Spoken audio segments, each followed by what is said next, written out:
Una sa lahat, congratulations po sa mga bagong kuya at ate.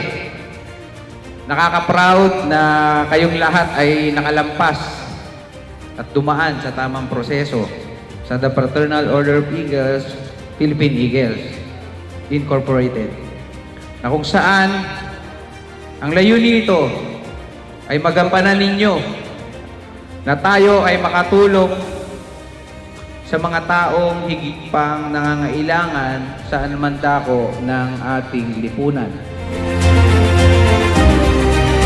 And the introduction of new members and officers now to order.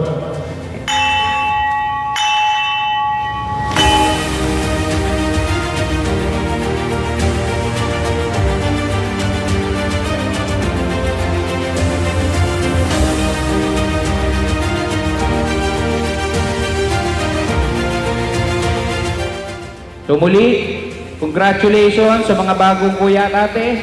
Ako'y pumupugay at bumabati sa inyo ng isang mapagpalang gabi. Magandang gabi po.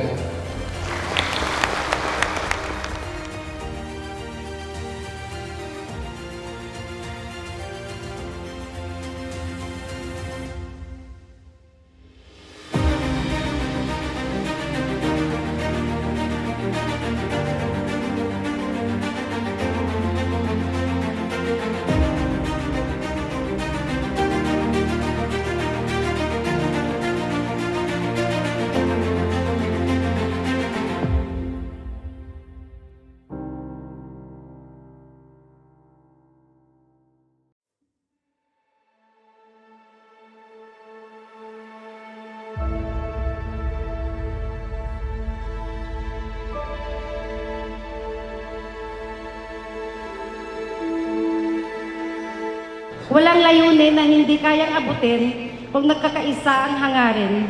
Pagpalain nawa tayo ng Diyos sa magkakaisang layunin na tumulong at maglingkod sa kapwa.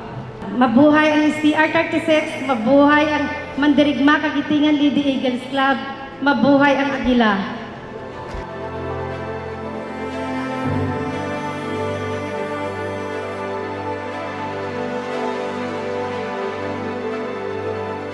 I would like to thank sa Gabriela Imus Kagitingan Matikas Lady Eagles Club, sa mga regular ate na sinamahan ako sa laban na to, and of course, alam kong dito pa lang po nagsisimula ito. And also sa mga members na kasama ko na nagbuo nito, sa mga ate natin ngayon. Maraming salamat po at sana suportahan natin ang Gabriela hanggang sa huli. Yun lang po, maraming salamat.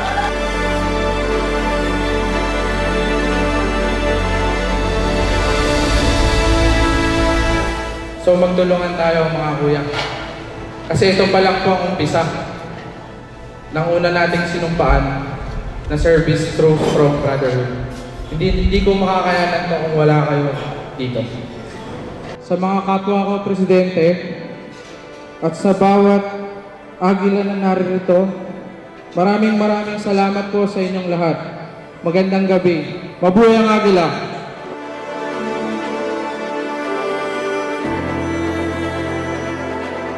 Tonight, as a charter president, together with my fellow officers and members of Sabiero Kagitingan Matikas Eagles Club, we accept the challenge. The challenge na ipagpatuloy pa ang aming kasimulan na tumulong sa mga nangangailangan sa komunidad. At hindi lang sa komunidad, sa ating kuya at ate na nangangailangan din na walang hinihintay na kapalit.